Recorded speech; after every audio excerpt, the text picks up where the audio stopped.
Okay, so the other thing I'm going to do today, which is just absolutely perfect timing, is get some of my seeds ready to plant out in around November. And the crucial seeds to be planting at the moment are tomatoes, green pepper. Some seeds can go straight in the garden, like my beans and my peas, and also some of my lettuce. But things like tomatoes, you can't really plant them straight out, particularly when we're still getting some cold weather. So you actually grow them as seed, and I put them then under the glass, or you put them near the kitchen window, and then when they've actually developed, you plant them out sort of around early November. So what I've got here today, I've got two tomatoes that I'm going to grow. I've got Roma, which is a classic, fantastic old tomato, and I've got some heirloom mix from Diggers, which includes a Tigerella and Aunt Ruby's German tomato, so that's good. Now, I've done this before. For my tomatoes, I've actually collected old toilet rolls, and I'm actually going to fill these up with my seed raising mix. And the seed raising mix is particularly good because it's a bit more porous, so we use seed raising mix when we're raising seeds, which is fairly obvious, I know. So I fill all those right up.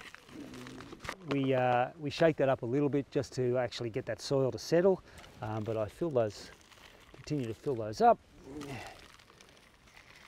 I actually purchased this seed raising mix.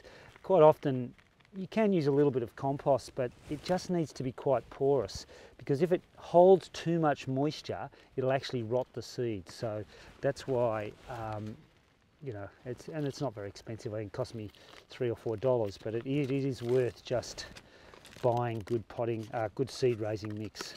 Now, the reason I'm using the toilet rolls is, with tomatoes, they hate transplant shock. So by putting them in the toilet rolls, when they actually shoot and they're ready to plant, I actually just plant the whole toilet roll. I don't actually pull them out and cause the roots to any sort of disturbance. I just put the toilet roll in the soil, and the toilet roll rots away within about 2 or 3 weeks. And then the roots can just move out into the natural soil. So it's actually perfect. So I'm just going to give that a little bit of a shake again, just to settle that soil down. And what I do is I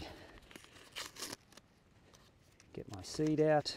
Now this just gets a little bit tricky, and you'll notice that I've got my glasses on because it becomes a little bit tedious, because tomato seeds are very small and you have to be very careful. Now, and I'm only going to be placing 1 or maybe 2 in each one of these, and you just put them in there like so, and that's that.